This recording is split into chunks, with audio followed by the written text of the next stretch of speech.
레위기 19장 2절 너는 이스라엘의 자손의 온 회중에게 구하라. 너희는 거룩하라. 나 여호와 너희 하나님이 거룩함이니라. 아멘. 아멘. 하나님 아버지, 주님 아버지의 이름을 거룩히 여기며 아버지께 나아갑니다. 하나님 말씀 가운데에 한 사람 한 사람 두시고자 하신 그 말씀 듣게 하시고 삶 가운데 살아낼 수 있도록 은혜 허락하여 주시옵소서. 복음을 전하는 입술 가운데 주님께서 함께 하셔서 아버지의 말씀만 전하게 하여 주시옵소서. 이 모든 말씀 예수님의 이름으로 기도드렸습니다. 아멘. 여러분 모두 이름 있으시죠? 사람은 누구나 이름이 있습니다. 제 이름은 정유경입니다. 사실 저는 제 이름을 참 좋아합니다. 특별히 누군가가 제 이름을 다정하게 불러주는 것을 정말 좋아하는데요. 특별히 그 사람이 내가 좋아하는 사람, 사랑하는 사람이라면 그렇게 마음이 따뜻할 수가 없습니다. 왜 그럴까요? 이름을 불렀을 뿐인데 왜 그렇게 느끼는 것일까요? 이름은 단순히 몇 글자의 소리 때문만은 아닙니다. 누군가 제 이름을 부를 때는 그 안에 그 사람의 마음이 담겨 있기 때문입니다. 어머니께서 저에게 유경아 라고 부르시는 것과 처음 만난 사람이 정유경 씨? 라고 부르는 것은 같은 이름이지만 전혀 다르게 들립니다. 왜냐하면 그 안에는 관계가 있기 때문이죠. 부모님이 저에게 유경아 라고 다정하게 부르시면 사실 그 이름 안에는 사랑하는 내 딸아 라는 의미가 이미 있음을 저는 알고 있습니다. 레이크 성도님들이 저에게 정유경 전도사님 이렇게 부르실 때에는 그 이름 안에 하나님께서 맡겨주신 사역자로서 정체성과 책임감이 묻어나고는 합니다. 이처럼 우리의 이름은 단순히 호칭으로 끝나지 않습니다. 누군가 불렀을 때의 소리로 끝나지 않습니다. 이름에는 관계가 담기고 정체성이 담기고 그 사람을 향한 의미가 묻어납니다. 그런데 하나님께서 오늘의 말씀 가운데 자신을 나타내시고 이름을 알려주시는데요. 바로 나 여호와라고 말씀하십니다. 이 말씀을 이해하기 위해서는 정대진 목사님이 하나님의 이름들 그 맥락과 의미라는 책 가운데서 조금 찾아볼 수 있는데요. 출애굽기 3장으로 잠깐 가보도록 하겠습니다.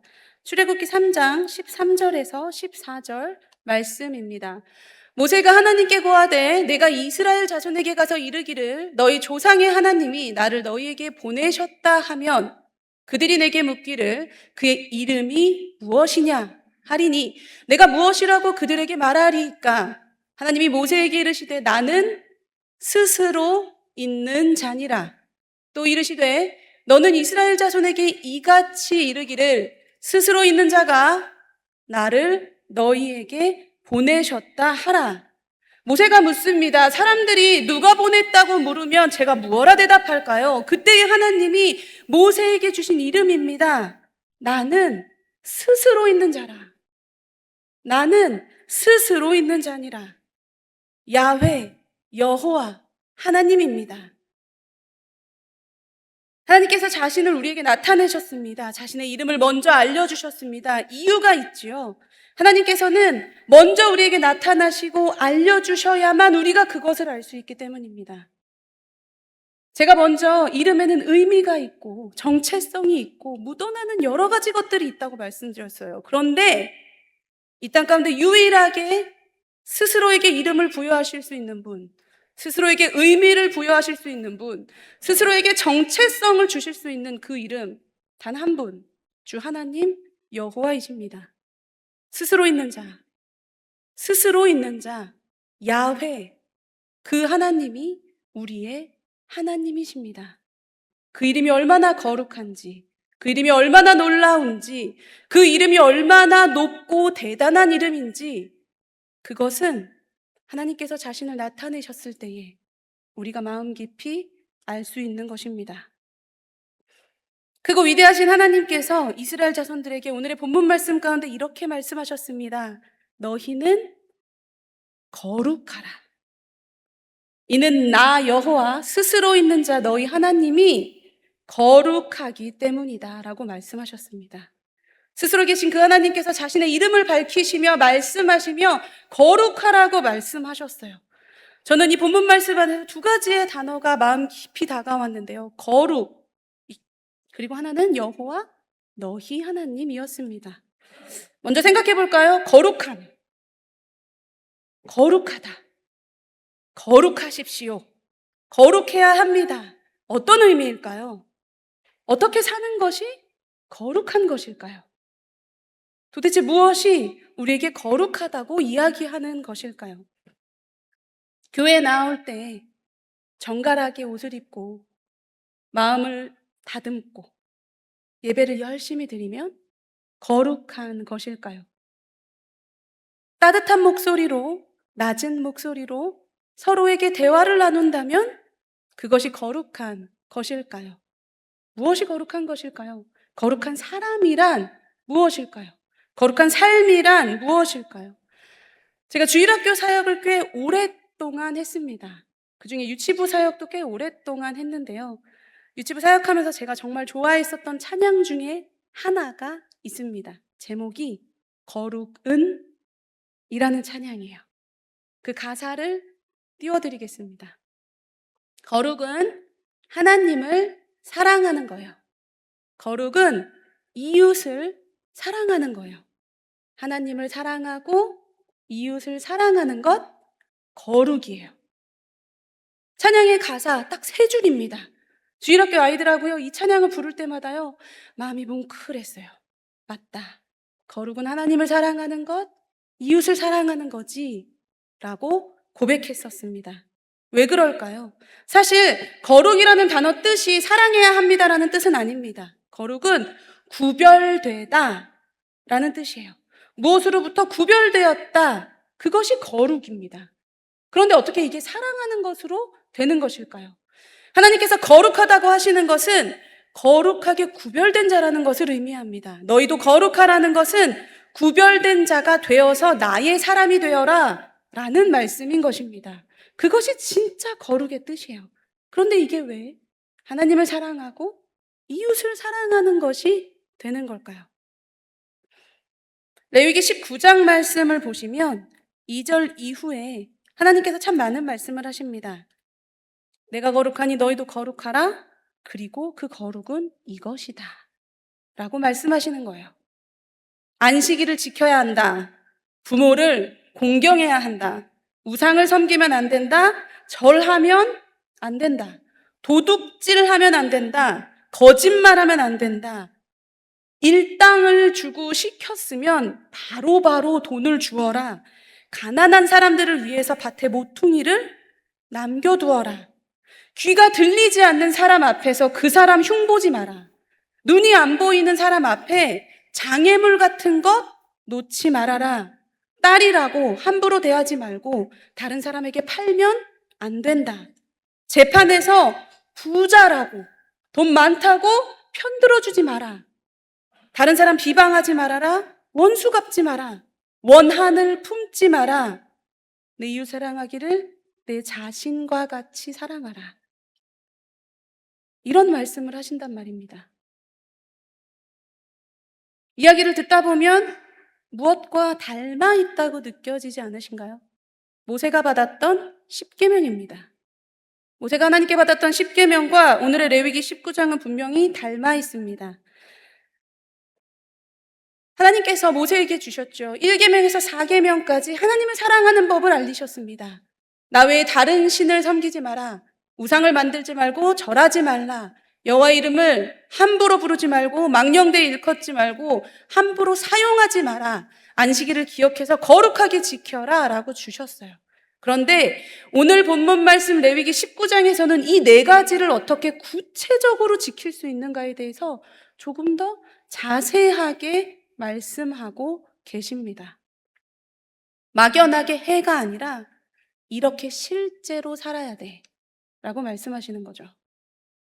제6계명에서 10계명까지는 우리가 그렇다면 어떻게 이웃을 사랑할 수 있는가에 대해서 말씀하셨는데, 부모를 공경해야 하고, 살인하지 말고, 간음하지 말고, 도적질하지 말고, 내 이웃에 대해서 거짓 증언하지 말고, 내 이웃의 물건 탐하지 마라고 말씀하셨는데, 오늘의 본문 말씀 레위기 19장에서는 자세하게 말씀하십니다. 그냥 그렇게 하지 마가 아니라 하나하나 이것도 하면 안 되고, 이렇게 하면 안 되고, 이렇게 해야 돼. 실생활과 아주 밀접하게 붙어 있습니다.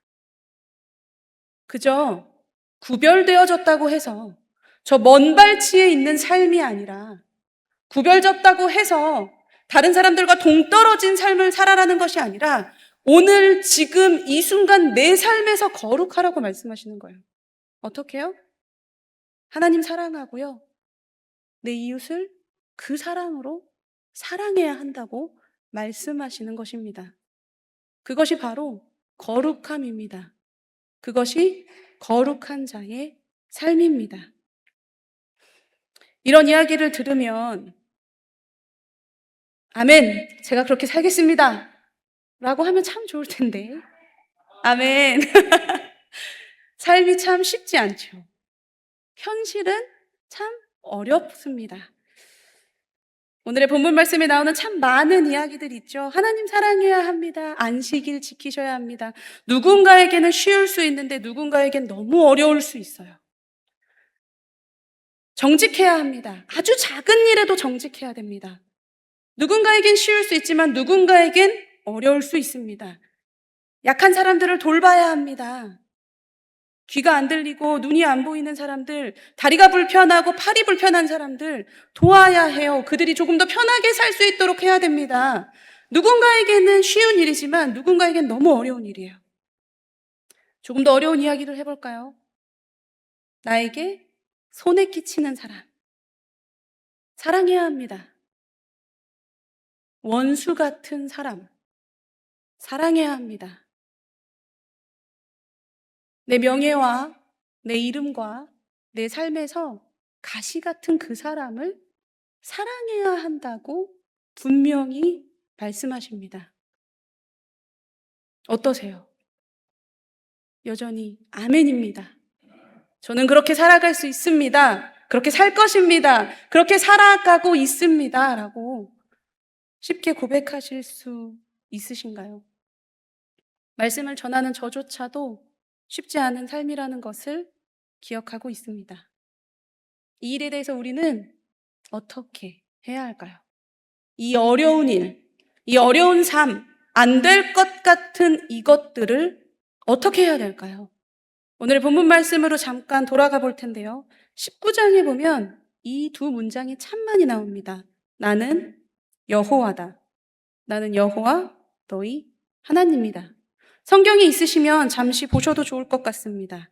3절에서도 말씀하시고요. 4절에서도 말씀하십니다. 10절에서도 이렇게 말씀하시죠. 나는 너희 하나님 여호와니라. 12절에서도 말씀하십니다. 나는 여호와니라. 14절에서도요. 내 하나님을 경외하라. 나는 여호와니라. 16절에서도 나는 여호와니라. 18절에서도 나는 여호와니라. 25절에서도 28절에서도 30절에서도 31절에서도 34절에서도 36절에서도 37절에서도 끊임없이 말씀하십니다. 나는 여호와다. 스스로 있는 자다. 너의 하나님이다라고요. 이렇게 해야 돼. 너 거룩하게 사는 삶은 이런 거야. 이렇게 살아야 돼. 라고 하시면서 그 말끝마다 나는 여호와야. 스스로 있는 자야. 라고 말씀하시는 겁니다. 왜일까요? 너 이렇게 살아야 돼. 내가 지켜보고 있어. 두 눈을 시퍼렇게 뜨고 이렇게 살고 있는지 안 사는지 다 보고 있을 거야. 너 실수하면 내가 가만두지 않을 거야. 너 이거 안 지키면 크게 혼낼 거야. 너 이대로 살지 않으면 죽을 수도 있어. 이렇게 하시기 위해서 끊임없이 자신이 하나님이심을 말씀하신 걸까요? 우리 하나님은 우리가 잘못하기만을 기다리시면서 이 법을 못 지키기를 기다리시면서 바라보고 계신 분이실까요? 저는 이 본문 말씀을 읽는데 아니라는 생각을 했습니다. 왜냐하면 레위기 19장의 배경을 보면요. 이스라엘 백성들이 어떤 사람들이었습니까? 애굽의 노예였습니다. 그들이 광야 가운데 살아가고 있습니다. 의지할 것이 무엇일까요? 붙잡을 수 있는 것 무엇일까요? 삶을 살아갈 때에 드러낼 수 있는 것 무엇일까요? 그런데 지켜야 할 것들이 있습니다. 하나님을 사랑하고 이웃을 사랑해야 합니다. 그런 하나님께서 이렇게 말씀하시는 것입니다. 나는 여호와 너희 하나님이야. 스스로 있는 자야. 거룩한 자야. 아무것도 없는 이곳에 내가 함께하고 있다. 하지 못할 것 같은 그 일도 나 여호와가 있으니 할 수 있다. 라고 말씀하시는 것입니다. 너희는 더 이상 노예가 아니란다. 바로의 소유가 아니란다. 더 이상 죽음 가운데 있는 자들이 아니란다. 왜? 스스로 있는 자. 그 거룩한 자가 너의 하나님이 되기 때문이다. 라고 말씀하시는 것입니다. 오늘날 저와 여러분들에게 묻고 싶습니다. 하나님의 이름은 여러분들에게 어떤 이름입니까? 정말 세상을 창조하시고 나를 만드시고 머리부터 발끝까지 다 아시는 그 하나님이신가요? 정말 하나님은 그 이름은 스스로 계신 그분은 나의 삶을 곳곳 모두 다 아시고 지키시고 보호하시고 함께 하시는 분이신가요? 진짜 하나님, 그 하나님은 죽음에서 나를 구원하시고 건지신 그 놀라운 구원의 이름이신가요? 하나님은 정말 거룩하셔서 그 거룩한 이름이 이 땅 가운데에 영광의 이름으로 드러나셔야 하는 기꺼이 예배하기에 마땅한 그 이름이신가요? 요한계시록 4장 8절 말씀입니다. 다 함께 한 목소리로 읽도록 하겠습니다. 그들이 밤낮 쉬지 않고 이르기를 거룩하다, 거룩하다, 거룩하다. 주 하나님 곧 전능하시니여 전에도 계셨고 이제도 계시고 장차 오실 자라 하고 아멘. 저 말씀 가운데 이 거룩하다, 거룩하다, 거룩하다. 누가요? 하나님이요. 하나님의 이름이요. 그 영광이 거룩합니다. 그 어느 곳에도 우리의 이름은 없습니다. 나의 명예는 없습니다. 하나님이 거룩하십니다. 하나님이 영광의 자리에 계실 유일한 분이십니다. 오직 주님만이 찬양받으시고 오직 주님만이 예배받으시고 오직 주님의 이름만이 높아지는 것이 당연한 것.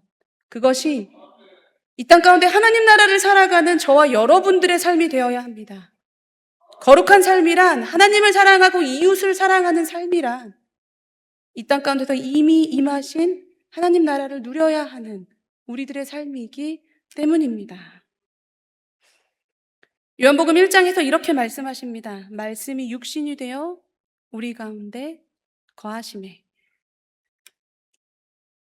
요한복음 말씀 한 장 더 읽어보도록 할 텐데요. 다 같이 한 목소리로 읽었으면 좋겠습니다. 요한계시록 말씀 띄워주시면 좋겠습니다. 15장 4절입니다. 다 함께 한 목소리로 읽겠습니다. 주여, 누가 주의 이름을 두려워하지 아니하며 영화롭게 하지 아니하오리이까? 오직 주만 거룩하시니이다. 아멘. 그 거룩하신 이름이, 그 말씀이 육신이 되어 이 땅 가운데 오셨다고 합니다.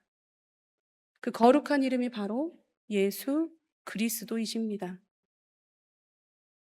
영광 받으시고 찬양 받으시고 홀로 그 이름이 높아지셔도 전혀 부족함 없는 그분이 이 땅 가운데 가장 낮은 곳에 오셨대요. 심지어 십자가 달리실 때 그 이름이 참 안타깝게 불렸습니다.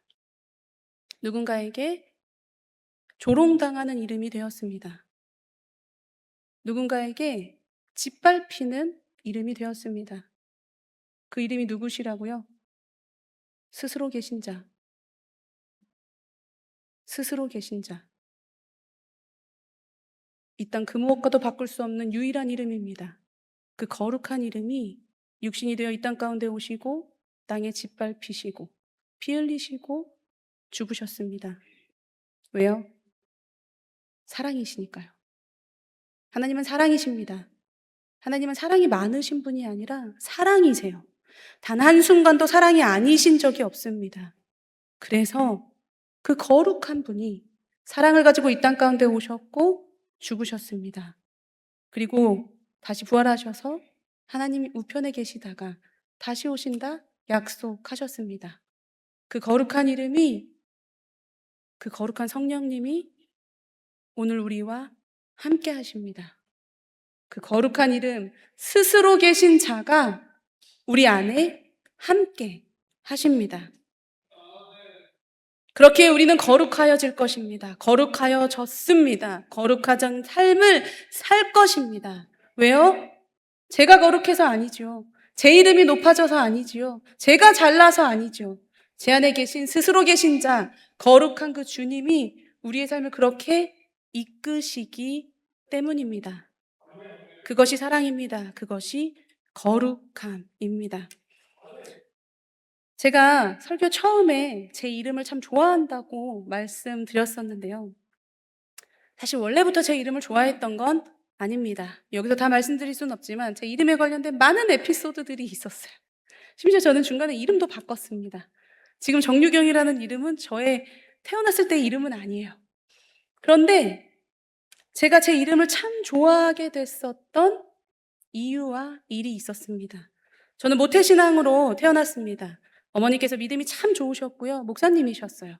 그래서 늘 교회 가운데 있었습니다. 교회를 참 열심히 다녔어요. 제가 생각해도 열심히 있는 사람이었습니다. 그런데 인격적으로 하나님을 만난 것은 고등학교 2학년 때였습니다. 부흥의 마지막 날이었고 제가 원하는 것이 있었어요. 끈질기게 기도했습니다. 하나님, 이것 주세요. 이거 필요합니다. 저에게 이것 주시면 좋겠어요. 저 이거 갖고 싶어요. 이거 주세요라고 계속 기도했어요. 끊임없이 기도했습니다. 하나님, 저 오늘 이거 주실 때까지 안 갈 겁니다. 라고 기도했어요. 성도님들 다 떠나고요. 목사님도 기다리시다가 올라가셨어요. 1층에 본인의 집으로 들어가셨어요. 혼자 남아서 계속 기도했어요. 주실 때까지 안 갈 거예요. 하나님. 그런데 그때요. 하나님께서 제 마음 가운데 울림을 주셨는데 내가 이거 다 줄게 이게 아니라 너가 나한테 달라고 했던 거 다 줄게 이게 아니라 귀에 들린 것은 아니지만 제 몸을 정말 따뜻하게 감싸는 단 한마디가 있었습니다. 유경아 라고 부르셨어요. 그런데요. 정말 오래전 일인데 다시 생각해도 지금 이 순간 부르신 것 같아요. 잊을 수가 없습니다. 그런데요. 그 따뜻한 이름 한 번이 제 삶을 바꿨습니다. 그 이름을 부르실 때 저는 이렇게 들렸어요. 유경아, 내가 너를 안다. 내가 너를 사랑한다. 내가 너를 잊지 않고 있다. 너의 삶을 돌보고 있다. 너가 말하지 않아도 내가 너를 위해서 예수 그리스도 보냈고 십자가에서 죽게 했고 너를 위해서 이 땅 가운데서 너와 같이 살아갈 거야 라고요. 그 모든 말들이 정말 놀라울 만큼 한 번에 믿어졌습니다. 유경아, 단 한 번 부르셨어요. 그런데 그 놀라운 부르심이 오늘날 저를 이 자리에 서게 합니다. 저는 이것을 소망합니다. 언젠가 예수 그리스도 이 땅 가운데 다시 오실 거예요. 그리고 저에게만 그러셨던 것이 아니라 여러분 한 사람 한 사람의 이름을 모두 부르실 것입니다. 더 이상 죽음도 없고 눈물도 없고 아픔도 없는 그곳을 위해서 여러분 한 사람 한 사람 부르실 건데요. 요한계시록 3장 5절 말씀에 분명하게 약속하셨기 때문입니다. 요한계시록 3장 5절 말씀입니다. 다 같이 한 목소리로 읽도록 하겠습니다. 이기는 자는 이와 같이 흰옷을 입을 것이요 내가 그 이름을 생명책에서 결코 지우지 아니하고 그 이름을 내 아버지 앞과 그의 천사들 앞에서 시인하리라. 단 한 사람도 피할 수 없는 일입니다. 하나님 앞에 서는 그날이 분명히 있습니다. 예수님께서 내가 너를 안다라고 말씀하셔야 하는 날이 그날이 분명히 있습니다. 내가 너를 안다, 아니 내가 너를 모른다라고 말씀하실 그날이 속히 올 것입니다. 그렇게 약속하셨고 말씀하셨기 때문입니다. 우리는 분명히 하나님 앞에 서서 우리의 이름이 불려질 그날을 고대하며 살아가야 합니다. 그날이 오면 저는 이렇게 말하고 싶습니다. 주님을 사랑합니다. 라고요. 주님께서 제 이름 다시 한번 불러주신다면 저는 이 사랑의 고백 하나면 충분할 것 같습니다. 이 땅 가운데서 어떻게 살았든, 내 이름이 어땠든, 내 삶이 어땠든, 하나님이 그 이름 한번 불러주시면 다 괜찮을 것 같습니다. 충분할 것 같습니다. 왜냐하면 이미 예수 그리스도께서 우리 안에 계시고 그것으로 충분한 삶을 살도록 은혜를 허락하셨기 때문입니다. 다만 한 가지 걸리는 것이 있습니다. 이름이 불리지 못할 이웃들이 눈에 밟힙니다. 사랑하는 가족, 사랑하는 친구들, 알지 못하는 자들이 자꾸만 눈에 밟힙니다.